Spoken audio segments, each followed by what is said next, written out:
Boa noite, estudantes NET. Está começando agora o programa DA Entrevista, que é um programa que vai tratar de atualidades, de pautas da semana, um programa semanal onde nós vamos entrevistar personalidades, entendedores de assuntos que os anapolinos precisam saber e se interessam por ele. E para começar o programa, nós vamos tratar de um assunto polêmico, transporte público. Mas antes, uma breve introdução a respeito, ok? Para começar, falar de transporte público em Anápolis é difícil porque cada um defende uma linha de pensamento. Nós somos uma cidade que não é planejada e que temos a mesma empresa de transporte público desde que nós nos entendemos por cidade. Sendo assim, nós vamos falar desse assunto com o geógrafo e planejador urbano Daniel Delaidar. Boa noite. Boa noite, assinantes. Boa noite, Thales. Então, Daniel, vamos começar falando a respeito da história da cidade para o telespectador entender melhor. Anápolis é uma cidade que tem mais de 106 anos de história, ela tem de emancipação, 106 anos, e o caso que a gente está discutindo é a respeito do Ministério Público, um dos casos que nós vamos discutir, que tem uma estação ferroviária lá e que o pessoal do Ministério Público pensa em demolir. Aliás, já é um processo que está muito à frente, que a Anápolis está pouco informada a respeito. Por que a estação ferroviária é importante? Inicialmente, a estação ferroviária geralmente é um símbolo histórico de desenvolvimento, de crescimento como cidade e uma identificação cultural também, né, de um povo com a sua criação, com a sua origem. Inicialmente, o município de Anápolis, como foi mencionado, ele tem a sua mudança de categoria em 1907, Sim. Quando ele muda de vila para cidade, sendo que a sua emancipação do município de Pirenópolis ocorreu no século XIX, no final do século XIX. Então, Anápolis, desde sua origem, era um entreposto comercial, digamos assim, né? Anápolis sempre foi uma rota de bons negócios, onde bandeirantes, tropeiros que vinham geralmente da região sudeste do país rumo à Amazônia, passavam por aqui e acabavam ficando por aqui, né? Sim. E acabou-se então se instalando a vila, que inicialmente chamava Santana das Antas. Com o passar dos anos, a cidade foi criando-se uma vida local, um cotidiano mais abrangente, né? Tendo um desenvolvimento melhor, maior. Com isso, chega-se a ferrovia. A ferrovia vem do interior paulista, ligando quase o litoral paulista até a nossa cidade. Nossa cidade, então, é a última estação da ferrovia, né? Onde nós podemos acompanhar a linha que vem Uberlândia, Ipameri, Catalão, né? O Leopoldo de Bulhões chegando em Anápolis. Por sermos a última cidade da estação, nós ganhamos uma importância muito grande no cenário do desenvolvimento econômico da região. Muitas fábricas ou mesmo comércio se instalaram na cidade por ser a última cidade, por ser um entreposto comercial mesmo. É uma cidade onde você conseguia chegar à Amazônia através de estradas e você poderia ir para o sudeste através da ferrovia. Sim, então digamos assim, o DAIA, que é o nosso distrito agroindustrial, ele existe, digamos assim, pela ferrovia? Não em partes, mas o DAIA necessariamente veio a Anápolis, acabou se instalando justamente pelo potencial econômico e logístico que Anápolis já apresentava. E isso a ferrovia teve grande contribuição, né? Sim, a ferrovia contribuiu com essa questão do crescimento econômico da cidade, um desenvolvimento em torno dessa ferrovia e de outras estações que existiam no município. E isso deu uma notoriedade muito grande à cidade.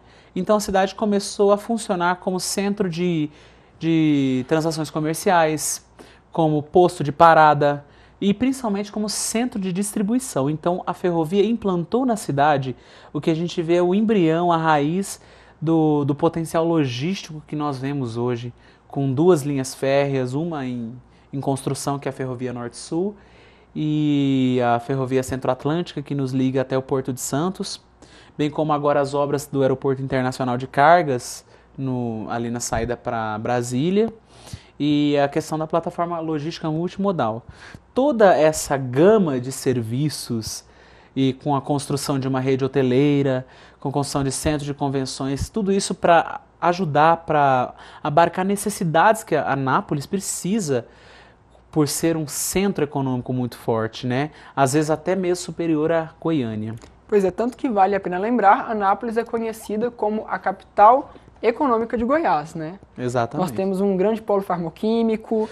Nós podemos dizer também ao telespectador que Anápolis está localizada no segundo eixo econômico mais importante do país, apenas atrás do eixo Rio de Janeiro-São Paulo, Exatamente. onde concentram multinacionais, onde, na verdade, nasceu a economia nacional, né? Sim. Nós estamos num eixo relativamente recente, de no máximo 80 anos, de uma economia em franca expansão de em torno de 10 milhões de habitantes e um PIB per capita, PIB em torno de 200 bilhões de reais, sendo a região mais rica de todo o Centro-Oeste. Sim, falando disso, a gente vê um pouco da importância da cidade e como o transporte público influi na região, pois qualquer decisão que vai ser tomada, o anapolino se interessa bastante, porque por ser muito delicado, caso, digamos assim, numa hipótese, seja tomada uma decisão que afete a população de forma negativa, todo mundo vai sofrer, seja usuário ou não do transporte público. Por isso nós colocamos algumas perguntas e enquetes no Diário Anápolis para o pessoal responder, e a primeira delas é a seguinte: você sente falta de condições de transporte na cidade de Anápolis? E condições a gente quer dizer ciclovias, ciclofaixas, corredores de ônibus preferenciais, etc. A resposta, Daniel, foi gritante. 93% das pessoas disseram que sim, e somente 7% responderam que não. Você está de acordo com esse resultado? Pelo que conheço a cidade, infelizmente nós ainda convivemos com uma realidade um pouco dialética no município de Anápolis. Nós vemos algumas avenidas com escoamento excelente, com ciclovias, que é inclusive a Avenida Brasil Sul, mas nós também temos grandes problemas em outras avenidas arteriais do município. Realmente a cidade ainda está um pouco aquém daquilo que deveria ser. Eu acho que há possibilidade sim de construção de ciclofaixas em avenidas importantes da cidade, como a Goiás, a Presidente Kennedy, a Mato Grosso, Universitária e Pedro Ludovico também. E questão do investimento no transporte público de uma forma melhor, como veicular o ônibus como uma ferramenta de transporte boa.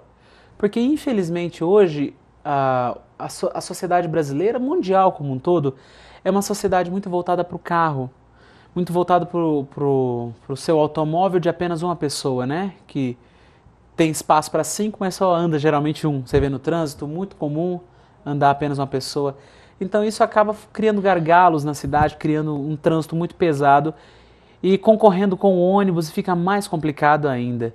Então se a população cria uma mentalidade de um transporte público eficiente, bom, e que está voltada à população, principalmente a população deixar o carro em casa, pega a bicicleta, vai de bicicleta, ou pega o ônibus, vai de ônibus para o trabalho, desafogando um pouco esse trânsito. Creio que é mais fácil você pensar em logística, é mais fácil você pensar em transportes mais eficientes, em acessibilidades a bairros, a serviços, a setores de lazer muito melhores, quando você tem um processo em conjunto da prefeitura com a população também.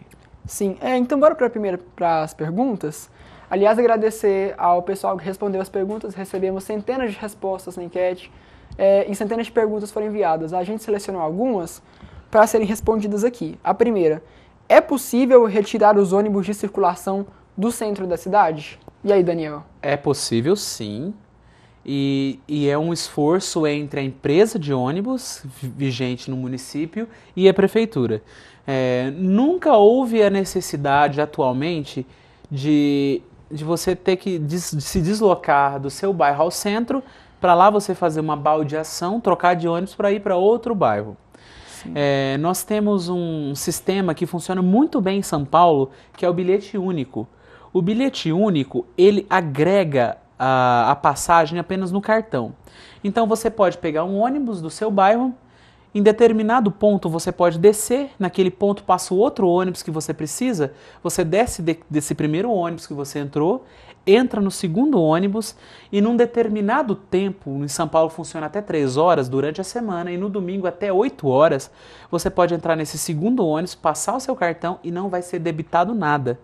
como se fosse um mini terminal naquele ponto de ônibus. Ou seja, não é necessário um terminal para você efetuar uma troca de ônibus.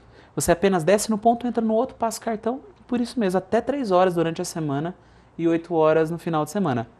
Então isso, você não precisa deslocar-se ao centro, que creio eu, na minha opinião, que realmente é cansativo, é desgastante. Concorre o ônibus com os carros, com as motos, bicicletas e acaba enchendo o centro de um tráfego pesado, intenso, sem necessidade. Então, retirando-se o terminal do centro, você não precisa colocar ônibus no centro. Você apenas cria linhas que possam ser alimentadoras, que passam pelas avenidas principais e nesses pontos você troca de ônibus sem problema nenhum na cidade toda. Sim, Anápolis... Então, teria tecnologia para isso? Tem. Só basta querer investir. Sim, a questão, nós sabemos que a questão nacional é investimento, e isso tanto se reflete na questão municipal. Afinal, nós temos apenas um terminal, sempre tivemos, e é num local que, isso não é de opinião pessoal, falo de um fato, porque a gente está no centro que não é planejado, ruas bem estreitas, e Anápolis não vai diminuir, só vai crescer. A situação já está insustentável. Por isso, a proposta do programa é justamente isso, apresentar soluções alternativas. Porque se hoje já está difícil, no futuro vai estar bem pior. Então, vamos ver aqui a próxima pergunta? A próxima pergunta do leitor fala a respeito de uma coisa. Por que nos últimos anos o transporte coletivo de Anápolis veio diminuindo a sua frota e aumentando os horários de um ônibus, sendo que o valor da passagem aumentou? Bom, essa é uma pergunta interessante, né? Eu vou pegar o exemplo de Goiânia, como eu sou formado pela Universidade Federal de Goiás, e nós fazemos estudos na área de planejamento urbano e transportes urbanos também, Sim. Bem como a logística. E nos últimos anos, um estudo feito na capital de Goiás, foi levantado um estudo feito pela Universidade Federal de Goiás, e juntamente com a Companhia de Trânsito da capital, foi levantado dados e houve realmente uma queda do uso do transporte público por parte da população goianiense nos últimos anos. Então, o que era um uso muito grande no ano de 2005, quando foi o ano de 2010, houve essa queda do transporte.